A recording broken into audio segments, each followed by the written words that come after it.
Utah leads the nation in dental insurance reform, and we're beginning a 10-week podcast campaign from My Practice, My Business, celebrating Utah's groundbreaking dental insurance reforms.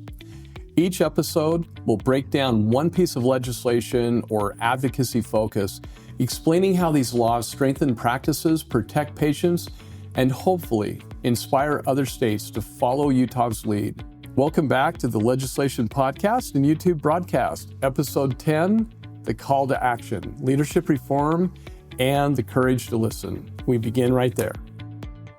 Welcome, all of you fantastic dental podcast listeners, to the My Practice, My Business Dental Podcast Show, where we help dentists profit and thrive with excerpts from the clinical business of dentistry training here at My Practice, My Business. We'll be addressing and answering questions with current trends dentists and their teams face each and every day in their pursuit of this wonderful career we call dentistry. And now the host of our show, the clinical director and president at My Practice, My Business, Dr. Rob Thorup. This episode isn't just the end of our 10-week campaign. No. It's the beginning of a conversation that the American Dental Association needs to start having. Because if the ADA truly exists to unite the dental profession and advocate for providers and patients, then it's time to prove it. Utah, not any other state, Utah has led the nation in dental insurance reform. We've passed laws that protect patients, empower providers, and hold insurance companies accountable. And yet, silence. Not a word of recognition, not a mention, not a single update from the American Dental Association. Utah's legislative wins are the proof of our progress. So let's go back through what Utah has accomplished because it's worth celebrating and it's definitely worth repeating. So first, the Bundling, Network Leasing, and Downcoding Protections Law. This is known as House Bill 359, passed in 2021. This made Utah the first state in the nation to regulate write-offs caused by bundling. It stopped insurance companies from combining unrelated procedures to avoid paying fairly. And then came House Bill 495, which was passed in 2025, and this was huge. It prohibited insurance companies from forcing write-offs for services that we provide, that we rendered. If a service was done, it had to be paid for, period, either by the insurance company or by the patient, and not by the dentist and the dental team. In 2025, we also expanded timely filing to 6 months, prevented automatic virtual credit card re-enrollments, we protected dentists' rights as dispensing providers, and we stopped automatic recoupments that risked HIPAA violations. Every single one of those laws represents fairness, transparency, and accountability.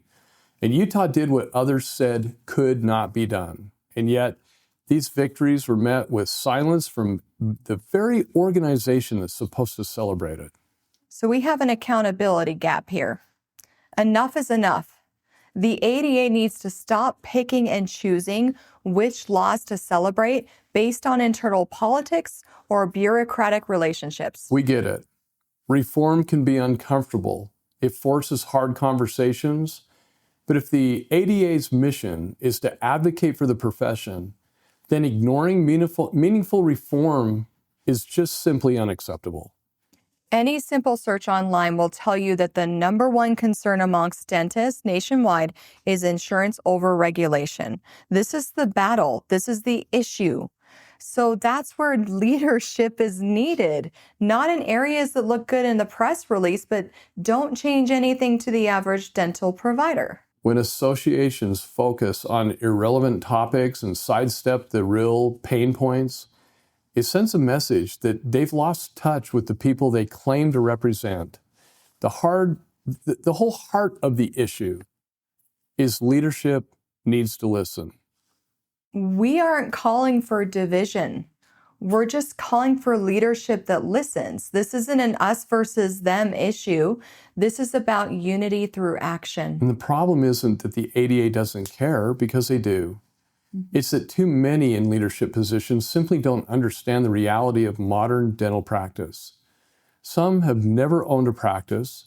Some have never faced an insurance denial, fought for reimbursement, or managed a team paycheck that depends on those payments. And yet, these are the people deciding what deserves advocacy. This has to change. We need leaders who know what it feels like to fight for their patients, who understand overhead, and who aren't afraid to stand up to corporate pressure. And if the ADA wants to rebuild trust, it starts by admitting that they don't know what they don't know and inviting those who do to help. There's a cost of silence. This silence is not neutral. It's harmful. When the ADA refuses to highlight successful reforms, they rob other states of the blueprint to replicate them. They slow down progress. They keep dentists isolated, struggling to reinvent the wheel in their own states, and instead of building off what's already been accomplished, what's already working. Imagine how many more providers would benefit if the ADA simply said, look at what Utah did. You can do this too. This is all it takes. It takes acknowledgement, visibility, and unity. And leadership isn't about control. No. It's about collaboration. And the longer the ADA stays quiet, the louder the frustration becomes. This is a call for collaboration and not conflict. Again, to the ADA, we're not your enemy. We are your ally. We want to work with you, not against you. And we've already done the hard work. The research, the drafting, the lobbying, the legislative wins. All we're asking is that you share it, you celebrate it. Help dentists in other states do the same. Contact your executive directors of your state dental associations. Let them know what we have done here. Have them call our executive director.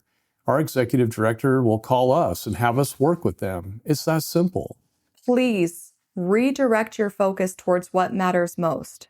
Regulating third-party payers, protecting your patients, and empowering providers that you're supposed to represent. That's where you'll rebuild credibility, and that's where you'll restore unity in this profession. Dentistry doesn't need more bureaucracy. It needs brave leadership. It needs action. There's two types of leaders, effective and ineffective. We need effective leadership in the American Dental Association so that members want to stay in the association, so that attrition doesn't happen, so that we can regrow the ADA back to an organization that is trusted and valued. So here's our challenge, not just to the ADA, but to every dental professional listening on this podcast, on our YouTube channel, and beyond. We want you to demand better. And ask your association what they're doing about insurance reform. Ask them why they haven't adopted laws like Utah's. Ask your state associations. Ask them why they're not standing beside you when you need support. And if you don't get answers, keep asking, because this profession doesn't change through silence. It changes through persistence. And in my practice, my business, we've shown that reform isn't just possible, it's achievable. We've written laws, we've passed them, we've proven that this model works. The model of dentists working together with the state association. When we can listen to each other and when we can be proactive, then it works and it works well. Now's the time for the American Dental Association to do what it was created to do. Unite us, please. Advocate for us, please. And empower us to create a lasting change for the patients that we serve. When leadership listens, progress happens. When leadership ignores, the profession suffers. We believe it's time to listen again. We want to thank the Utah Dental Association, more specifically, our executive director, Val Radmal. He has been absolutely instrumental in unwavering support for what we do. We want to thank his assistant, Becky, and the other one, Dottie, who unfortunately retires this year, and we will miss her. We want to personally especially thank Representative Jim Dunnigan. I think it's really important that all of you out there understand this. When we first met Representative Dunnigan, we learned that he is a member of NCOIL, the National Coalition of Insurance Legislators. He sells insurance. He's in the insurance industry. And we really questioned why we were referred to him to work with him as a legislator. And I'll tell you what, I've never met a more honorable and fair man in anywhere in our state government. And he definitely has been a fair and non-judgmental person to work with. And we hope we never lose him. We hope he continues to run for office, because things that we've wanted to do, he has shut us down on. Things that make sense, he has supported us. And then he has always put us in front of the insurance representatives on every law we've passed, or every law that we've written up, because Representative Dunnigan's the one that passes them. Him, the legislature, the Senate, and then our governor signs it into law. And what an exciting and wonderful thing it has been to bring insurance reform in a way no other state has brought it in the state of Utah. Utah's a leader. Utah is a state where ethics and morals and values continue to be the mantra of what we try and do each and every day, month and year. What an honor it has been to work with all of them, and especially my hardworking wife, Tracy.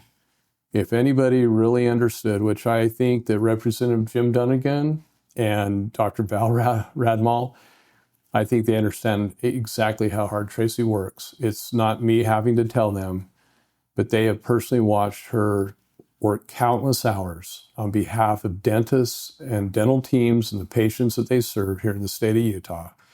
And I am just grateful to be along for the ride with this wonderful wife of mine. Thanks, Tracy, for all you've done for dentistry. And I look forward to many more years of serving those that we care about. Thank you. I do as well.